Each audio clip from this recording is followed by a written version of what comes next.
చూస్ country delight, live better. ఇప్పుడే country delight యాప్ని download చేసుకోండి.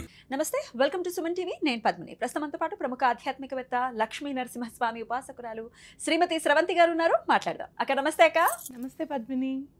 అక్క, కార్తీక బహుళపక్ష అష్టమి, కాలభైరవాష్టమి, కాలభైరవుడు జయంతిగా జరుపుకునేటటువంటి పర్వదినం. మరి అది 12వ తారీఖు వస్తోంది కాబట్టి ఆ కాలభైరవ అష్టమిని ఎలా వినియోగించుకోవాలి, ఎందుకు వినియోగించుకోవాలి? ఇప్పటిదాకా ఎప్పుడు మేము కాలభైరవుడిని దండం పెట్టుకున్న దాఖలా లేవండి, కానీ మేము పెట్టుకోవచ్చా?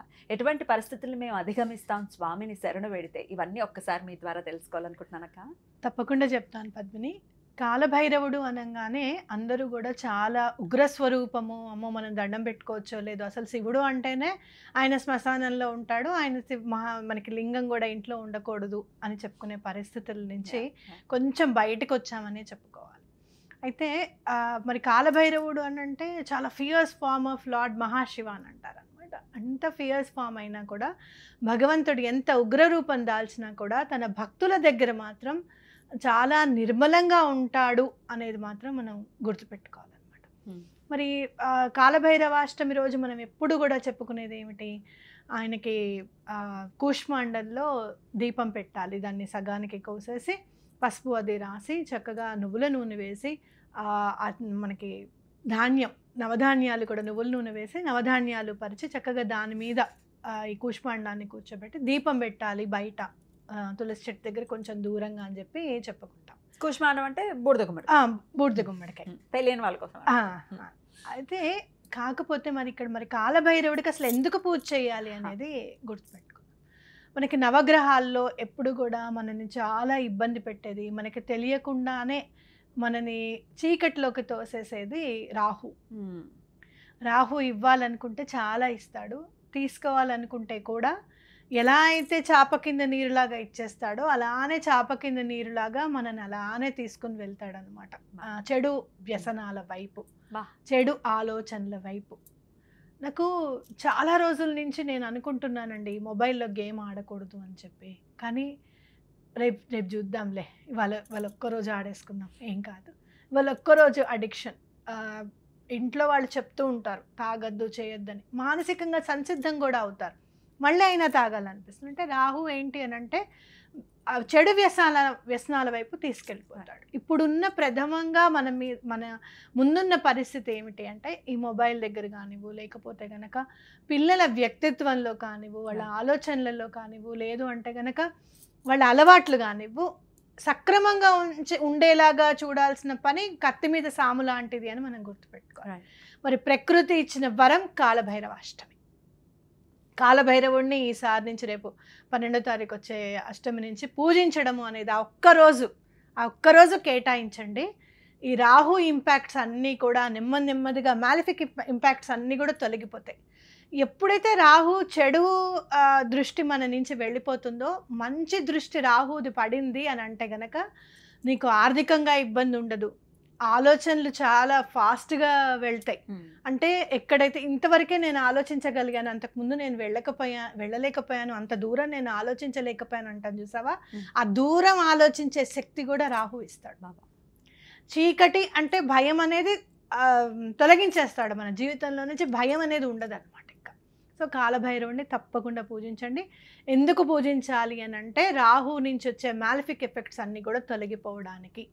రాహు కామ్గా ఉండేది కాలభైరవాష్టమి. ప్రతి నెల వచ్చే అష్టమిలోని పౌర్ణమి తర్వాత వచ్చే అష్టమి కాలభైరవుడికి మనం కేటాయించుకున్నది అనమాట, ప్రకృతి ఇచ్చిన వరం. ఆ రోజు పూజిస్తే రాహు కామ్గా ఉంటాడు. అసలు ఎంత కామ్ అంటే ఏమాత్రం మాట్లాడకుండా ఉంటాడట. రాహు కేతువుని అంటాడట. మనం ఇవన్నీ చదువుతూ ఉంటే, ఈ మధ్య బుక్స్ అన్నీ చదువుతూ ఉంటే కేతువుని అంటాడట, నువ్వేమైనా చెయ్యాలి అని అంటే చాలా ప్లాన్డ్గా ప్రణాళిక వేసుకుని చెయ్యాలి, నేను అలా కాదు, ఆలోచనలో దూరిపోతే క్షణంలో జయించేస్తానంట. అమ్మ బాబోయ్, ఎంత ఇన్స్టెంట్ మ్యాగీయో రాహు. నిజంగానే. కాబట్టి ఆ ఇంపాక్ట్ మాలిఫిక్ ఎఫెక్ట్స్ లేకుండా ఉండాలంటే మనం ఇప్పుడు పూజ చేస్తాం. రైట్ అక్క, మరి ఎలా చేయమంటారు పూజ ఆ రోజున? ఎలా చేస్తా అంటే కూష్మాండ దీపం తప్పకుండా పెట్టుకోండి. ముందు రోజే తెచ్చేసుకోండి గుమ్మడికాయని. ఆ రోజు కాకుండా ముందు రోజు చక్కగా తెచ్చేసుకొని మీరు సాయంత్రం పూట పెట్టచ్చు దీపము. లేదు అంటే కనుక మాకు పొద్దున పూట పెట్టడం అలవాటు ఉంది అని అంటే పొద్దున పూట కూడా పెట్టచ్చు. మంగళవారం తెచ్చుకోవచ్చు అక్క గుమ్మడికాయ? సోమవారం నాడు తెచ్చుకోకూడదు, ఎందుకంటే బూడిద గుమ్మడికాయని సోమవారం నాడు మనం ముట్టుకోకూడదు. మంగళవారం తెచ్చుకోవచ్చు, పొద్దున్నే వెళ్ళి తెచ్చుకోండి. ఎప్పుడన్నా మీకు సోమవారం నాడు వచ్చింది అనుకోండి, ఫర్ సపోజ్ ముందు రోజు, ఆ రోజు అసలు గుమ్మడికాయని ముట్టుకోకూడదు, బూడిద గుమ్మడికాయని. కాబట్టి మంగళవారం నాడు తెచ్చుకోండి. తెచ్చుకొని మగవాళ్ళు మాత్రమే కొయ్యాలి గుమ్మడికాయని. లేదండి మా ఆయన కొయ్యరంటే కనీసం ఘాటన్నా పెట్టించండి, ఓకేనా? వాళ్ళు కోస్తారు, కొయ్యకుండా ఎందుకుంటారు. సగానికి చిన్నది తెచ్చుకోండి, చక్కగా దీపం పెట్టడానికి వీలుగా ఉంటుంది కాబట్టి. అలాగే యూజ్ అండ్ త్రో ప్లేట్స్లో ధాన్యం పోసి పెడుతున్నారు, అది కరెక్ట్ కాదు, చేయకూడదు. కొంచెం ఇవి ఏమంటారు బ్రాస్ ప్లేట్స్ తెచ్చుకోండి. ఇప్పుడు చాలా తక్కువకి కూడా దొరుకుతున్నాయి, లైట్ వెయిట్వి, ఇత్తడివి తెచ్చుకొని చక్కగా దాంట్లో నవధాన్యాలు పోసి కోసిన తర్వాత చక్కగా పసుపది రాసి ఒత్తి వేసి నూనె వేసి చక్కగా బొట్లు పెట్టి అలంకరణ చేసి ఆరుబయట దీపం పెట్టాలి. ఇది గుళ్ళో కూడా సాధారణంగా పెడుతూ ఉంటారు కదా. మరి గుళ్ళో అయితే use and throw plates use చేస్తారు, మరి గుళ్ళో పరిస్థితి ఏమిటి? గుళ్ళో పరిస్థితి మట్టివి పెట్టుకోండి, మట్టివి తీసుకెళ్ళచ్చు, తక్కువే ఉంటుంది కదా మట్టిదైతే. మట్టి పెద్ద పెద్ద ప్రమిదలు లాగా ఇంత ప్రమిద గుమ్మడికాయ నిలబడాలి అంతే, దాని మీద కొంచెం నవధాన్యం వేసేసి గుమ్మడికాయ నిలబడితే చాలు అనమాట. అలా పెట్టుకోండి, ఓకేనా? అంటే సాధారణంగా ప్లాస్టిక్వి ఉపయోగించకుండా ఉండాలి మనం, స్టీల్వి అని నేను చెప్తున్నాను. ఏ అరిటాకు మీద పెట్టచ్చా? అరిటాకు కూడా పెట్టచ్చు, ఒకవేళ మట్టి కూడా లేదంటే అరిటాకు కూడా పెట్టచ్చు. రైట్, అలా చేసుకోవచ్చు, పర్వాలేదు.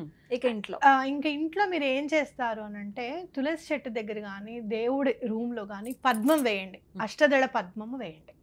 8 రేకుల పద్మం వేసి 8 రేకుల పద్మంకి దీపాలు పెట్టండి ప్రమిదతో. 8 దీపాలు పెట్టమంటున్నాను ఎందుకు అంటే కాలభైరవుడికి 8 నామాలు ఉన్నాయి, ఓకే?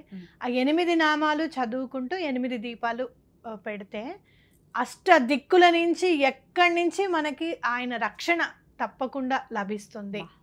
మీరు ఇది చేస్తే రాహుని సీజ్ చేసినట్టు అనమాట. మీ ఆరా చుట్టూరా కాలభైరవుడి వైఫైని మీరు క్రియేట్ చేస్తున్నారు.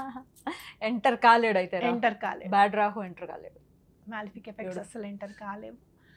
తప్పకుండా ఈ పని మాత్రం తప్పకుండా చేయండి. ఏ నూనెతో ఈ దీపం పెట్టమంటారు? ఎన్ని ఒత్తులు వేసుకొని పెట్టమంటారు? ఏ టైంలో పెట్టమంటారు?